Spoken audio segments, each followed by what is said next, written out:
C'est un peu long.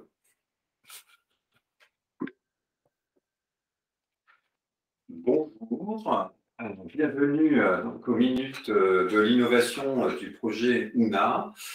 Nous avons le plaisir aujourd'hui d'accueillir le docteur Patrick Baudot qui va nous parler de télémédecine en santé bucco-dentaire. Docteur Baudot, à vous la parole. Bonjour à tous, je me présente, donc je suis le docteur Baudot. Je tiens à excuser le docteur Clément qui travaille au CHRU et on a beaucoup d'activités comme vous tous actuellement, que ce soit dans le secteur sanitaire et médico-social, qui est dentiste et qui est copartenaire avec l'OHS de ce projet global de télémédecine bucco-dentaire qu'on va vous présenter globalement. Qui est le deuxième projet de recherche en France après celui de Montpellier, que peut-être vous connaissez, sur la télémédecine bucco-dentaire. Il y a d'autres orientations qui sont prises par des structures, soit individuellement, soit globalement, mais nous avons voulu avec le CHRU et donc le docteur Clément et l'OHS un peu avoir un projet global qui puisse être protocolisé et ouvert à tous dans ce cadre-là. Donc, c'est ça qu'on va vous présenter. Juste le projet global de télémédecine bucco-dentaire est en voie de déploiement. Et donc, je vais vous partager le PowerPoint que vous pourrez retrouver. J'ai transmis en effet le dossier PDF qui pourra, en effet, vous pourrez réfléchir en effet à ce projet individuellement. Donc, je vais partager tout de suite donc la fenêtre, je lance le diaporama. Voilà. Je pense que vous l'avez. Voilà. C'est bon, vous avez tout est bon? C'est bon. Voilà. Donc, juste le projet de télémédecine bucco-dentaire a plusieurs objectifs. Premièrement, respecter les recommandations, on va les voir très succinctement. Aiguiller les patients, en particulier pour ne pas forcément les déplacer ou parce qu'ils ne sont pas déplaçables. Et puis, il y a un volet prévention bucco-dentaire formation pour aider les soignants et les aidants à avoir une santé bucco-dentaire, à avoir au moins une volonté pour les patients et les résidents d'avoir une santé bucco-dentaire acceptable. Donc, comme je vous l'ai dit, ce projet est soutenu par l'Agence régionale de santé du Grand Est, a fait l'objet d'une participation d'Imeuse Santé et actuellement, l'application qu'on va vous détailler entre guillemets très succinctement puisqu'elle est en voie de déploiement, c'est fait grâce à l'aide de Pulsi. Et donc, ce projet présenté par le Centre hospitalier régional universitaire de Nancy, donc représenté par Dr Clément, la faculté d'odontologie de Lorraine, y compris aussi par le Dr Clément, et puis l'Office d'hygiène sociale de Lorraine, dont je suis praticien salarié et avec qui donc je suis salarié depuis 23 ans et je traite en effet les patients en particulier de l'OHS, mais nous avons aussi des conventions avec l'AUM, avec des femmes, des FAST, des EHPAD, et je ne fais que soigner à l'OHS que des personnes malades, handicapées, ayant un handicap, et je suis spécialisé dans cette partie-là, puisque maintenant il y a une qualification en médecine bucco-dentaire en France qui ne traite que les patients, je dirais, fragiles. Le projet de télémédecine donc bucco-dentaire, c'est actuellement deux mémoires de DIU, puisque nous avons fait avec le docteur Clément le diplôme interuniversitaire de télémédecine. Nous sommes en cours de thèse d'exercice, donc il y a 3 thèses d'exercice, donc une qui a été passée en 2020, une qui a été passée en 2022 et une qui est en voie de préparation. Le projet de recherche, donc Oral Grand Est, qui va commencer. Et un deuxième projet qui est en cours, qui s'appellera One2. Donc ça, c'est la partie recherche, je dirais. Nous sommes référencés aussi dans tout ce qui est publication et plusieurs publications sont en cours. Donc, comme je vous l'ai dit, au-delà de vouloir faire une action qui soit reconnue par un établissement, le but est de protocoliser et d'avoir une reconnaissance nationale dans le Grand Est, enfin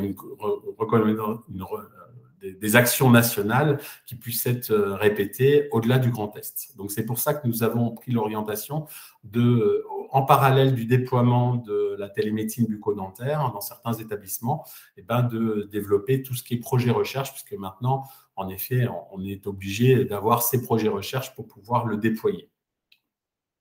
La prévention bucco-dentaire, c'est un dépistage bucco-dentaire au cabinet dentaire ou au sein de la structure d'accueil. Actuellement, elle est prise dans le cadre d'une consultation ou d'une consultation complexe pour les patients fragiles. Mais aussi, on intègre dans la prévention bucco-dentaire la formation à l'hygiène bucco-dentaire du patient, du personnel soignant et des aidants. Donc, c'est important qu'on ait ces deux volets dans ce cadre-là, et la télémédecine bucco-dentaire doit nous permettre en effet d'avoir ces deux volets, de respecter ces deux volets. Nous avons un cabinet à l'OHS qui est complètement adapté, y compris pour des personnes en fauteuil.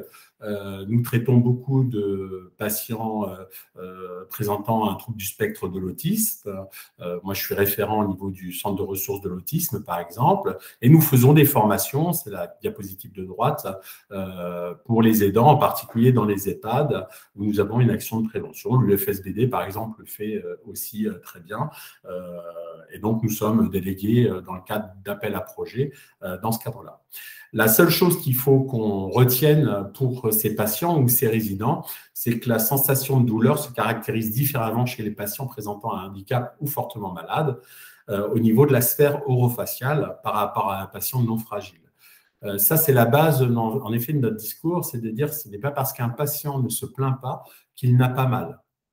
Et au niveau dentaire, mais c'est vrai aussi au niveau gastrique, intestinal, il se peut qu'il y ait des changements de comportement, des agitations, des hypersalivations, le fait d'arrêter de manger qui soit provoqué par des douleurs dentaires. Mais entre vous et moi, et une personne qui est malade, qui prend des médicaments, qui prend des antidouleurs, des neuroleptiques, vous n'allez pas ressentir la même douleur avec un abcès, par exemple, que vous et moi. Moi, par exemple, je vais savoir où je peux dire où j'ai mal, où j'ai un abcès, et une personne handicapée ou malade ou avec des troubles cognitifs, lui n'arrivera pas forcément à le dire, ce qui peut provoquer des problèmes importants généraux ou de santé. Ça, c'est vraiment le point important dans ce cadre-là, et c'est pour ça qu'il y a beaucoup de recommandations sur la prévention bucco-dentaire dans, par exemple, les établissements médico-sociaux ou sanitaires. Alors, quelques photos, je suis désolé, c'est avant le repas, mais c'est ce qu'on trouve dans 50 à 60% de nos consultations, par exemple en EHPAD, des états bucco-dentaires très importants. En haut à droite, c'est une enfant qui a le syndrome du biberon, pareil, qui n'a pas été pris en charge par les parents. Donc ça, c'était dans notre structure IME. En haut à gauche, ce sont des patients, vous voyez en bas, par exemple, qu'on ne savait même pas qu'il y avait un appareil et que l'appareil est impacté dans la gencive. On a aussi des caries très spécifiques chez les personnes âgées, qu'on appelle en trognon de pomme, qui sont très particulières par manque de brossage ou d'aide au brossage.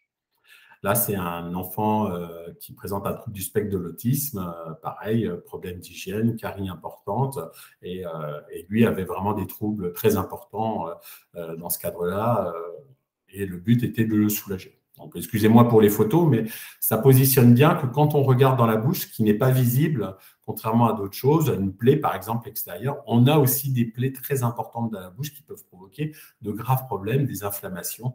Et ça, c'est une vraie problématique qu'on rencontre dans les établissements médico-sociaux en particulier, mais aussi aux entrées d'établissements sanitaires. Quelques chiffres, c'est vraiment général.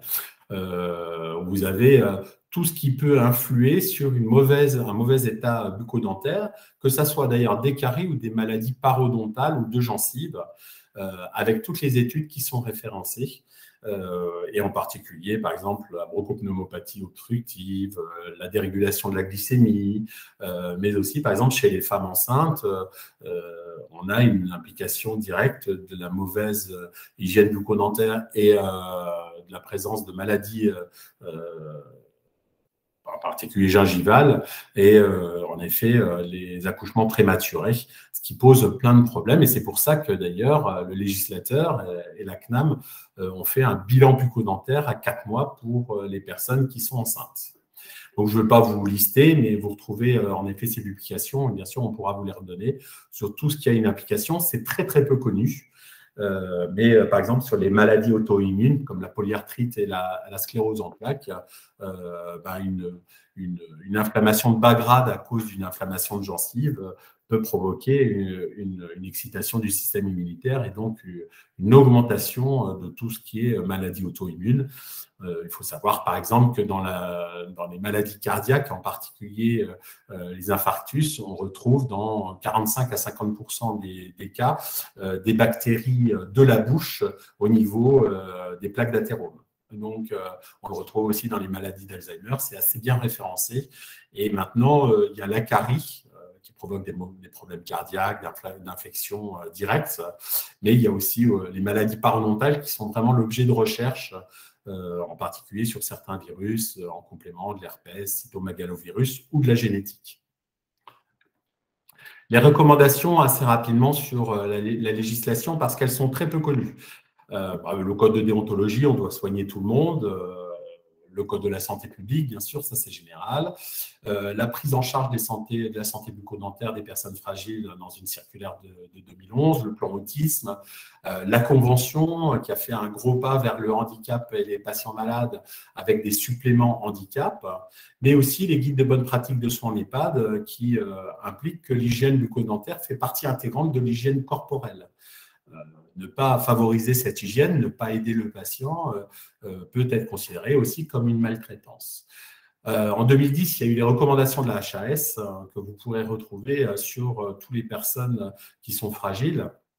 Et en effet, deux axes ont été retenus. Donc, dans la prévention bucco-dentaire, premièrement, la formation du personnel, un réseau de soins, et puis aussi le dépistage des personnes à des rythmes réguliers, soit à l'entrée du patient et tous les 6 mois à 1 an pour les patients, ce qui n'est que très rarement fait dans les structures médico-sociales ou sanitaires, par exemple sur les entrées en bilan gérontologique. Voilà. L'OMS a rappelé ça encore il y a quelques temps, en effet, sur la prévention bucco-dentaire, donc on est vraiment en plein dedans.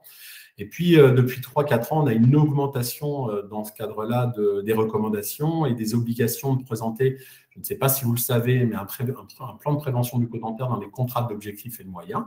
Donc ça, c'est assez peu connu, mais maintenant, en effet, dans les contrats des CEPOM, dans les EHPAD et sûrement plus tard dans les établissements médico-sociaux, il va falloir présenter des actions dans ces CEPOM. On a le projet régional de santé et plus problématique, c'est le rapport du défenseur des droits qui s'y est mis aussi, qui a repris les recommandations du plan de prévention bucco-dentaire du comité interministériel. Alors, il y a eu de grosses avancées parce que c'est une vraie problématique dans les établissements. Un supplément handicap de 100 € sur certains soins, voire de 200 € sur d'autres soins, et une consultation à 46 € chez les patients qui sont handicapés malades avec une grille d'application. Donc, nous, on utilise à 80%, par exemple, à l'OHS, qu'on n'accueille que des patients, en effet, fragiles. Et puis, bien sûr, c'est assez peu connu aussi, depuis 2014, la possibilité d'émettre des bons de transport sanitaire pour réaliser les soins de la part d'un chirurgien dentiste, comme pour le chirurgien dentiste médecin, selon les critères AMD, et que ça rentre dans un plan global d'action dentaire. Donc ça, c'est très peu connu, mais toutes ces recommandations, toutes ces applications sont très récentes et c'est pour ça qu'on a un développement et la RS Grand Est a vraiment joué le jeu, ainsi que le conseil départemental de 54, par exemple, sur des appels à projets orientés sur la prévention globale, mais en particulier aussi sur la prévention bucco-dentaire. Le projet de recherche qui a été financé par l'Agence régionale de Grand Est et validé par le CHRU, le but étant d'essayer de tester plusieurs mécanismes de vision de la bouche du patient Nous, on en a retenu 3. Une vision directe, c'est ce qu'on fait quand on fait de la prévention dans les EHPAD, quand on va dans les EHPAD et qu'on fait de la prévention directe. Une caméra qui est utilisée aussi dans les projets Montpellier, qui est très, très avancée, en effet, pour faire de la télémédecine bucco-dentaire, une caméra intraorale. Et puis, une comparaison avec une caméra un peu plus abordable, même beaucoup plus abordable, puisque c'est des dispositifs qu'on appelle la caméra, nous, chinoise, qui n'est pas un dispositif médical de santé, donc qui ne peut pas être utilisé à grande échelle, mais qui peut être utilisé individuellement. Et pourquoi pas prouver qu'en effet, ces 3 examens ont le même résultat. Et pourquoi pas sur des caméras très bas de gamme, enfin bas de gamme, pas bas de gamme, mais financièrement accessibles, les référencer comme dispositif médical de santé. On teste aussi une caméra intermédiaire, donc entre ces 200 € pour la caméra, je dirais, chinoise et 3 500 € sur des caméras très sophistiquées Soproker, qui sont des caméras intermédiaires à hauteur de 1 000 € qui sont abordables et qui permettent en effet de faire ces dépistages. Donc ça, c'est le projet recherche. Et puis, donc, il se fait en Meuse dans le 55, puis ensuite le WAN2 dans le 54. Et puis, on déploie dans plusieurs établissements avec l'aide de Pulsi. Donc, on commence par le SSR-USLD du CHRU, l'EHPAD de Pont-à-Mousson et l'EHPAD de Fougue, peut-être l'EHPAD de Bénichou prochainement. Donc, une application développée par la plateforme Pulsi pour pouvoir, en effet, gérer à grande échelle, donc sur tous ces établissements, des dépistages alors de prévention bucco-dentaire, c'est-à-dire vraiment précis, et puis des actions aussi d'urgence, c'est-à-dire qu'on puisse répondre dans les 1 ou 2 jours sur un gonflement de gencives, sur un patient qui se plaint de douleur ou qui ne se plaint pas, mais qui a arrêté de manger, pour pouvoir faire des dépistages. Et puis, on intègre aussi la formation d'hygiène bucco-dentaire du personnel soignant pour essayer de le déléguer aux autres personnels de la structure. Donc, voici les 3 points. L'action, la première, c'est le SSR-USLD, en parallèle, en effet, des projets de recherche qui sont lancés et qui ont été validés par le CHRU dans ce cadre-là. Les 3 objectifs de ça, c'est de permettre de respecter les recommandations en matière de dépistage bucco-dentaire pour les établissements médico-sociaux, donc grâce à un matériel accessible financièrement, une formation des aidants. Donc, c'est ce qu'on a commencé à faire, par exemple, avec l'EHPAD de Pont-à-Mousson, de Saint-François d'Assise, et qu'on va commencer à faire avec le SSR, USLD, CHRU, qui est quelque chose d'étendu. Bien sûr, on peut le faire sur tous les établissements, mais on a décidé de tester sur des actions qui étaient programmées pour juste vous informer. Par exemple, pourquoi le CHRU avec le SSR, c'est qu'à un moment, on nous a fait remonter une action comme quoi il y avait eu une perte d'appareil avec un patient qui a eu du mal à respirer. Et en fait, non seulement ils avaient perdu l'appareil, mais l'appareil était fiché au niveau de l'œsophage, ce qui a posé des problèmes. C'est pour ça qu'on a activé cette plateforme qui va permettre de faire un bilan bucco-dentaire d'entrée dans la structure, de référencer les appareils et puis de se poser les questions si, en effet, on ne retrouve pas les appareils, est-ce qu'ils ont été mis à la poubelle Donc, on travaille vraiment dans ce cadre-là pour qu'à l'entrée du sanitaire et du médico-social, on ait un référencement et qu'on ait des orientations, ce qui est rarement fait actuellement dans les structures. C'est permettre aussi d'orienter les patients présentant une pathologie de la sphère orofaciale. On ne va pas faire des interventions à distance. On peut juste prescrire pour soulager et on peut orienter pour éviter que le patient vienne à la première consultation avec une ambulance et que ça coûte cher en fait à la sécurité sociale pour la première consultation et qu'on perde du temps. Donc le but, c'est d'orienter en fait les patients. Et puis aussi, dans un deuxième temps, c'est au-delà des cellules de l'OHS et du CHRU pour l'analyse des dispositifs de télémédecine bucco-dentaire, c'est d'intégrer les praticiens libéraux de proximité, d'avoir un réseau dans ce cadre-là qui permette en effet de soigner les patients. Il faut savoir qu'actuellement, on fait des appels à projets de dépistage bucco-dentaire. On est environ à 50 à 70% en EHPAD de patients qui ont besoin de soins bucco-dentaires. Voilà, que ce soit détartrage, réglage d'appareil, etc. Et que sur ces 50 à 70%, 20% font la démarche, qui n'est pas négligeable, d'aller se faire soigner. Bien sûr, c'est important, même si ce n'est que 20% des patients qui ne vont pas avoir de pathologie générale ou d'aggravation de pathologie générale ou de douleur, c'est toujours ça de prix dans ce cadre-là, ce qui n'aurait pas été fait, par exemple, si on n'avait pas fait de ce dépistage et cette prévention. Je vous présente juste, donc, dans le projet initial, le premier projet, on a utilisé un dispositif radio mobile que j'utilise à l'EHS parce que j'ai un cabinet mobile dans ce cadre-là. Donc, il n'a pas été retenu vu le prix important initial et c'est un complément d'un dépistage. On a donc la caméra, entre guillemets, chinoise, mais qui est tout à fait correcte au niveau des images. Mais ça, l'étude scientifique va nous le prouver. On a la caméra CarStream qui nous permet en effet d'avoir une caméra intermédiaire. Celle de Actéon qui est un peu plus chère, qui est par exemple utilisée à Montpellier ou dans d'autres structures. On a même testé l'appareil photo qui pour nous n'est pas une solution, qui n'est qu'une solution d'urgence, voilà, qui peut rendre des services mais qui est loin. Et vous avez les photos de ce qu'on peut faire comme précision. Donc, ce sont des photos vraiment assez précises qui peuvent nous permettre de faire un diagnostic. Quand c'est rose ou quand, en effet, vous avez de la couleur, on utilise la Soprocare qui a des systèmes de luminescence pour encore plus augmenter l'apparition pour plus révéler l'apparition des caries. Nous, on ne l'utilise pas du tout parce que l'état dentaire est souvent déjà assez catastrophique pour pouvoir classifier, en effet, de faire si on intervient ou pas s'il y a besoin d'une intervention. Voilà, donc c'est à peu près les systèmes répartis du plus cher au moins cher. On a même des caméras qui sont des scanners, mais qu'on n'a pas référencés parce que ça vaut 15 000 € et ça n'a aucun intérêt. Le but étant de faire le dépistage et pas de soigner. Là, c'est l'application Pulsi, donc on travaille dessus. Je tiens vraiment à les remercier parce que l'application est vraiment très, très intéressante, très facile d'utilisation. Et vraiment, je tiens vraiment à les remercier parce qu'ils ont été très efficaces. Et donc, à droite, on lit les vidéos ou les photos voilà, sur l'ordinateur et on fait un référencement. Toute cette télémédecine se fait en extemporané, le but étant que l'infirmière puisse, ou l'aide-soignante, même par délégation, puisse prendre les photos. Donc, on les forme, en effet, à prendre ces photos, puisse remplir le dossier et qu'on puisse répondre assez rapidement dans ce cadre-là. Donc, on glisse les photos dans l'application Pulsi, on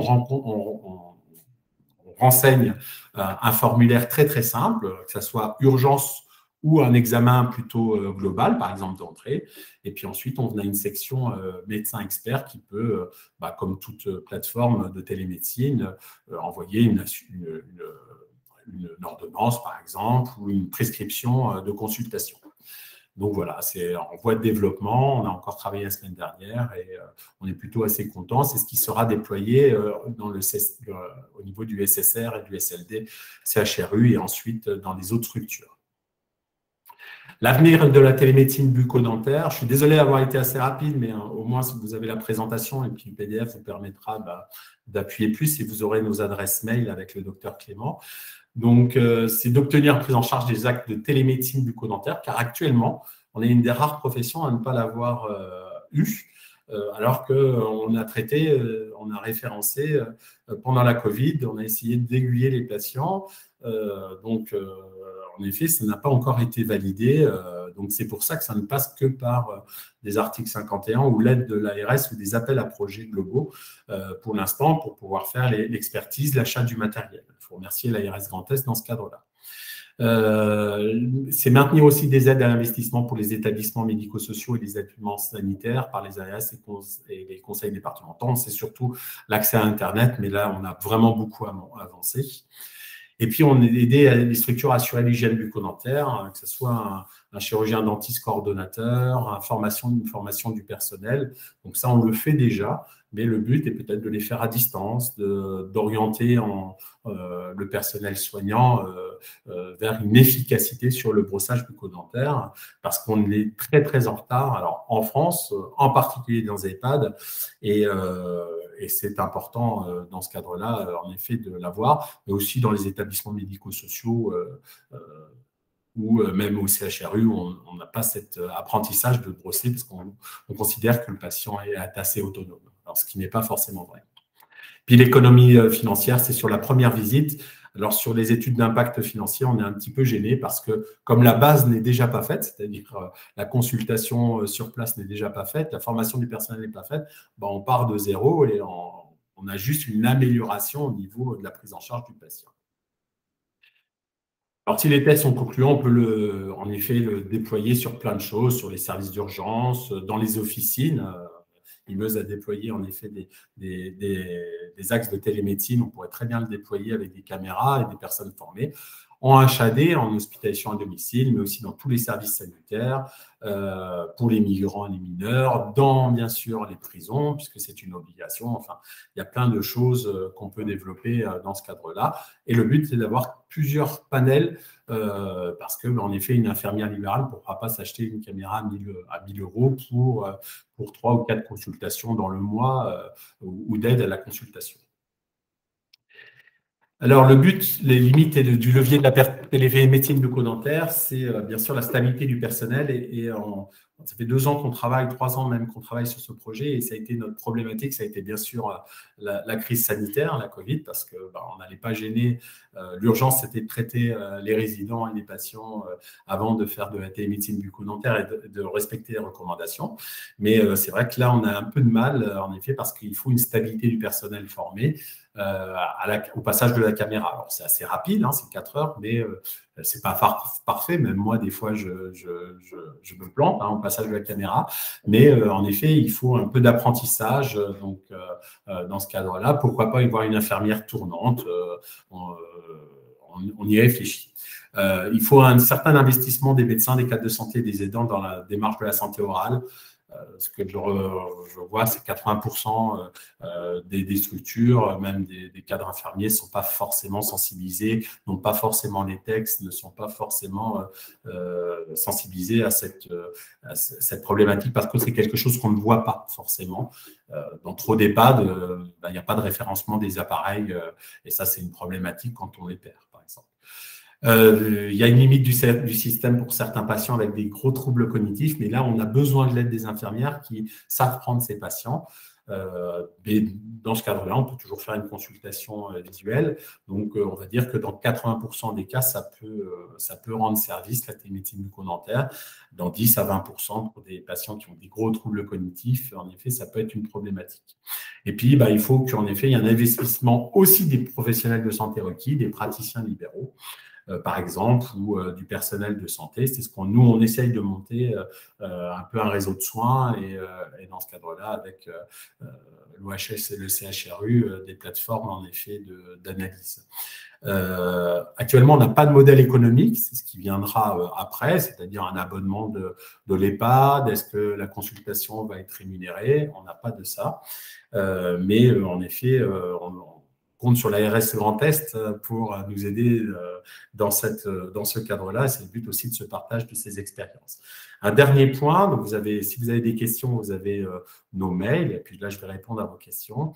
Tout dernier point, c'est de dire, on a eu le scandale, en effet, dans les EHPAD, sur la nourriture, etc. Mais peut-être que les gens mangent mouliné, beaucoup mangent mouliné parce que déjà, ils ne peuvent pas manger normalement, parce qu'ils n'ont pas forcément d'appareil, mais parce que aussi peut-être qu'ils ont des dents à l'état de racine qui les empêchent de manger normalement. Et avant de traiter les repas à 4 €, je pense qu'il faut aussi s'intéresser à ce qu'il y a dans la bouche et ce qui permet de manger dans de bonnes conditions. Je vous remercie pour l'écoute et j'arrête le partage. Merci, docteur Baudot, c'était très, très intéressant. Je passe le micro à nos auditeurs. Qui veut intervenir? Bonjour tout le monde, bonjour docteur. Gérard Nicastro, je suis maire de la commune d'Obersteinbach. Nous avons fait l'acquisition d'une mallette de téléconsultation et dans cette mallette, il y a un dermatoscope et un otoscope. Est-ce que ces 2 équipements pourraient éventuellement être utilisés pour ces dépistages de santé bucco-dentaire? Alors non, et c'est vraiment des caméras très particulières comme vous avez pu le voir dans la présentation. On peut toujours avoir, par exemple, sur de la dermatologie, je dirais, bucco-dentaire, en effet des actions comme le dermatoscope, mais vraiment sur ces caméras, parce qu'en fait, il faut qu'il y ait une adaptation du visuel par rapport à la dent en particulier. Donc, en effet, on est plus sur une utilisation de caméras, mais qui sont branchées sur des ports USB. La seule petite problématique qu'on a, c'est que sur certaines caméras, on est obligé de télécharger un logiciel d'image, de traitement d'image de bucco-dentaire. Voilà, mais enfin, ça ne pose pas plus de problèmes que ça. Mais il faut une caméra particulière dans ce cas-là. D'accord. J'avais une deuxième question. Vous parliez de l'assistance d'une infirmière ou d'un aidant pour ces dépistages. Est-ce qu'on pourrait imaginer, si on trouvait des articulations avec un praticien, l'un ou l'autre praticien libéraux, qu'une assistante dentaire pourrait être cette personne qui serait en proximité du patient pour assumer ce dépistage au domicile ou en EHPAD? Ah oui, bien sûr. Oui, si en effet, il y a l'assistante dentaire a le droit, elle, de rentrer. En fait, c'est par rapport, en effet, au droit de pouvoir rentrer dans la bouche ou pas. Donc, on utilise des procédés. L'infirmière doit s'occuper de l'hygiène bucco-dentaire. Par exemple, l'aide-soignante, c'est plus compliqué parce que ça serait une délégation de tâches. Mais dans le cadre de tests, par exemple, oui, pourquoi pas. Par exemple, à Montpellier, c'est une infirmière ou une assistante dentaire qui tourne dans les établissements. Voilà. D'accord. Parce que sur Agno, vous connaissez sûrement la structure Ambident. Oui. Et donc, ils sont spécialisés aussi, un peu comme vous, sur ce type de patients. Et on pourrait peut-être essayer de trouver une articulation avec eux. Mais ils ont déjà un projet. J'ai appris ça, en effet, la semaine dernière, qu'ils avaient un projet, en particulier sur un EHPAD de test. Donc, eux, ils sont sur la Soprocare, c'est la caméra à 3 500 €. Bon, nous, le but de la recherche qu'on mène, c'est vraiment de prouver que ce soit une caméra à 3 500 ou à 1 000 €, on a le même résultat de dépistage, c'est-à-dire de dire est-ce que là, on déclenche la consultation chez le dentiste ou pas. D'accord, merci. Je peux juste compléter, bonjour docteur Baudot, j'ai embouté de Pulsi pour monsieur Nicastro qui parle d'Andidan. Effectivement, il y a un travail d'expérimentation qui est fait entre Andidan et puis un EHPAD qui dépend de l'EHPAD d'Alkirch, qui dépend donc du groupement hospitalier de Mulhouse. Voilà, c'est aussi on est vraiment dans cette phase d'expérimentation un petit peu globale. Et puis je pense que justement, en fonction de ces résultats, ça permettra aussi de pouvoir après étendre les résultats de ces différentes expérimentations. C'est pour ça que je trouve que le projet de recherche du docteur Baudot est extrêmement intéressant et on est très content de pouvoir participer, nous, en tant que Pulsi, à fournir un outil pour pouvoir travailler, en tout cas pour pouvoir lancer ce projet de recherche et de pouvoir justement avoir tout le retour d'expérience pour pouvoir ensuite en faire en sorte que ça en devienne un vrai usage dans la région. Merci. Natalia, vous avez une question ? Oui, bonjour, Nathalie Labbaye pour la Fondation Vincent de Paul. J'avais 2 questions, si vous me le permettez. Je voulais savoir par rapport au prix des caméras, Monsieur Baudot, vous avez dit que les prix étaient assez fluctuants. Est-ce que c'est possible de faire une mutualisation du matériel vu qu'il se branche sur un port USB entre différents EHPAD, d'une part? Et la deuxième question, c'était, vous parliez des assistants dentaires suite à la question de Monsieur Nicastro. Est-ce qu'il serait possible, vu qu'il y a 4 heures de formation, de faire de la mutualisation en fait avec l'appareil pour les formations et que ce soit les élèves assistants dentaires qui viennent faire ces formations-là? Alors, c'est-à-dire qu'ils viennent faire, c'est-à-dire que c'est les assistants dentaires qui viendraient former le personnel soignant à ça, c'est ça? Oui, en effet, est-ce que ce serait envisageable ou pas? Alors nous, on l'a pas étiqueté parce qu'on considère que la formation est quelque chose de global et dans la formation que nous, on donne, on fait aussi de la présentation, ce que je vous ai fait, mais en très raccourci, de la prévention bucco-dentaire. Donc, c'est vrai qu'on est parti sur un chirurgien dentiste qui forme quand même à la caméra et qui explique un peu les tenants et aboutissants, ce qu'il faut faire et pas faire. Donc, on n'a pas réfléchi en effet à ce qu'une assistante dentaire vienne former, par exemple, le personnel soignant.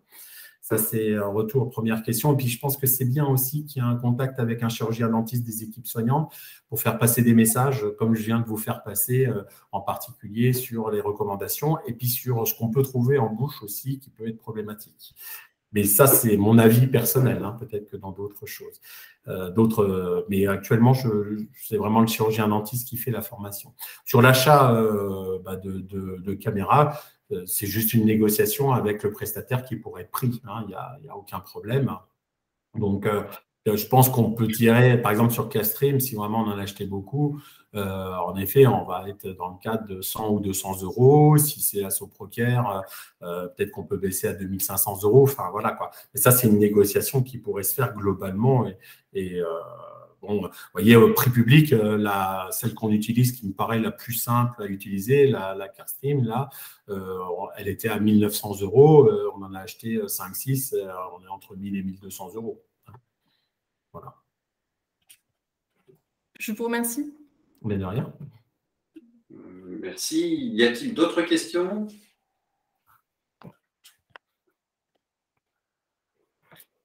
Nous allons recevoir le support là, présenté par… Oui, tout à fait. Je vous mettrai le support en ligne, ainsi d'ailleurs que le replay de notre présentation d'aujourd'hui.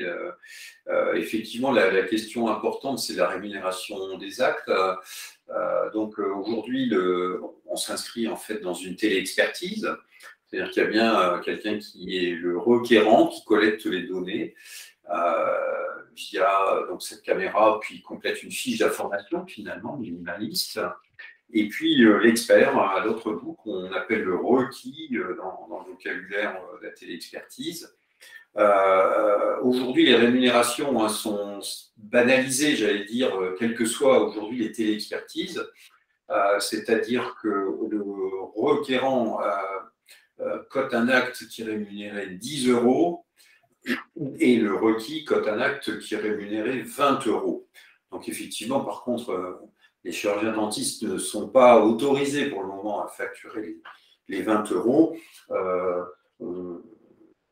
Je sais qu'il y a des réflexions en cours et on viendra, en tout cas, je ferai en sorte que le ministère ait bien le replay de la présentation, qu'il voit tout l'intérêt qu'il y a à avancer vite sur la rémunération, de façon à ce que, au-delà des études qui sont conduites là sur quelles sont les caméras pertinentes, etc., et il y ait la possibilité donc de généraliser assez facilement ces pratiques en ayant au moins le dispositif financier de base, c'est-à-dire pouvoir coter les actes. Et puis après, effectivement, il reste une deuxième question, c'est l'équipement, donc l'acquisition des équipements nécessaires. Mais on voit bien que si on arrive à descendre autour de 1000 euros l'équipement, c'est des dispositifs de financement qu'on peut mettre en place peut-être plus facilement.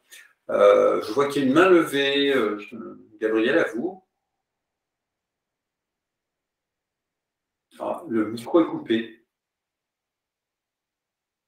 Je suis le docteur de Guillaume, je suis gériatre pour la Fondation Vincent de Paul et j'avais une question particulière d'organisation. Donc, on voit bien qu'il y a un requis qui n'est pas forcément bien rémunéré actuellement, projet particulier. Il y a un requérant qui n'est pas beaucoup non plus rémunéré dans le cadre de la téléexpertise actuelle.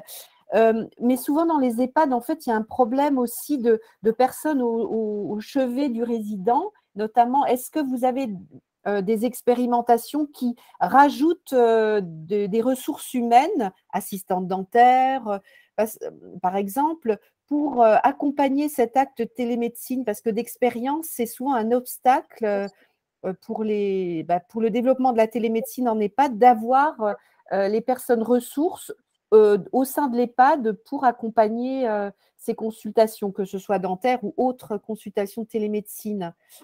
Je crois que souvent, c'est là la limite. Alors, il y a soit la volonté de l'établissement, en effet, et il n'y a pas de financement.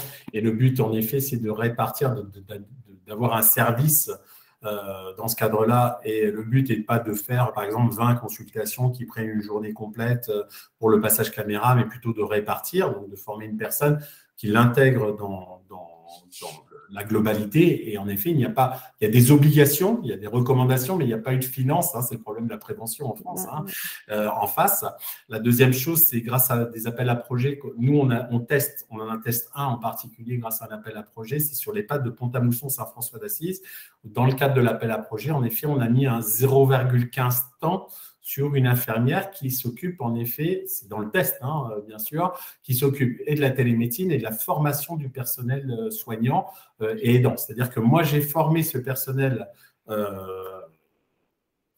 aux soins bucco-dentaires. Là, je dois le former pour le passage de la caméra et c'est lui qui doit donner les bonnes paroles. Mais c'est un test à l'EHPAD Saint-François d'Assise. J'ai déjà fait les consultations dans ce cadre-là.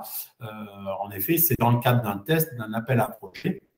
Et en effet, ce qu'on peut toujours regretter, c'est ce qui se passe. En effet, on parle des scandales, des choses comme ça, mais on ne dit pas assez qu'en effet, il n'y a par exemple pas de chirurgien dentiste référent, alors que normalement, on doit le mettre dans les CEPOM, hein, dans les contrats d'objectifs, mais on n'a pas de chirurgien dentiste au moins référent dans chaque EHPAD délégué, de la part des dentistes d'ailleurs. Hein, on a des fois l'ordre qui ne s'implique pas. Hein. Nous, on a fait beaucoup de réunions et on a du mal des fois à ce que l'ordre s'implique, y compris dans nos projets d'appel à projet.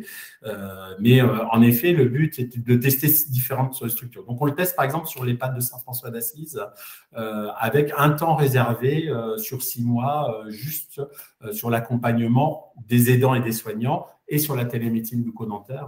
Je crois que c'est 0,15 temps d'une infirmière. Mais on le fait qu'en test, hein, on est bien d'accord. Ok, merci. Le gros problème de l'État français sur la prévention, c'est qu'en effet, on oblige les gens à faire des choses, mais qu'on n'a pas eu l'argent en face. Donc, nous, on se bat au niveau national. Hein, mais on a déjà eu beaucoup d'améliorations quand même sur la consultation complexe à 46 €, etc. On a eu beaucoup de choses qui se sont améliorées dans ce cadre-là. Maintenant, il faut vous dire qu'en qualification médecine bucco-dentaire, le docteur Clément et moi-même, nous le sommes, on doit être 200 ou 300 en France à ne prendre avec des problématiques, par exemple au CHRU, où on a des délais de 6 mois à 1 an pour prendre des patients, par exemple, sous anesthésie générale. Donc, tout est compliqué. Mais comme vous le savez, je ne vais rien vous apprendre. Bien, merci. Y a-t-il une dernière question? Car nous arrivons normalement à la fin de notre échange. Une dernière question, peut-être? Non? J'aurais éventuellement, bonjour docteur, une toute petite question technique sur l'application Pulsi. Savoir si vous utilisiez une application de téléconsultation classique ou c'était une application dédiée au bucco-dentaire. Alors aujourd'hui, c'est une application, en fait, nous, c'est notre plateforme de télémédecine qui nous permet de faire à la fois de la téléconsultation et de la téléexpertise. En fait, on a simplement adapté la partie téléexpertise aux demandes de formulaires spécifiques transmis par le docteur Baudot. Et l'idée, c'est bien que l'outil soit secondaire, c'est-à-dire que l'idée, c'est bien de proposer un outil pour permettre au docteur Baudot de pouvoir travailler, organiser le formulaire sans qu'il y ait forcément une relation commerciale avec une société. Nous, c'est aussi notre rôle en tant que Pulsi de pouvoir accompagner tous ces projets d'expérimentation. Mais aujourd'hui, finalement, on voit que le mécanisme, il est assez simple, c'est-à-dire qu'il faut un outil qui puisse être accessible aux infirmiers, accompagnants, les patients, qui puissent récupérer des photos ou des vidéos et d'avoir un formulaire avec un certain nombre de questions possibles, et que du côté du médecin requis puisse avoir des notifications pour qu'il sache qu'il a des analyses à faire et qu'il lui puisse voir les photos, les vidéos qui lui ont été transmises de manière asynchrone, et ensuite de pouvoir donner son avis médical, de pouvoir en faire des exports PDF pour pouvoir les inclure dans le dossier patient d'un côté, de l'autre, dans le DMP. Voilà, donc en fait, l'outil en lui-même, il n'est pas du tout spécifique bucco-dentaire. Je pense qu'aujourd'hui, on a un large panel d'outils sur le marché qui permettent de le faire, surtout avec le développement de la téléexpertise.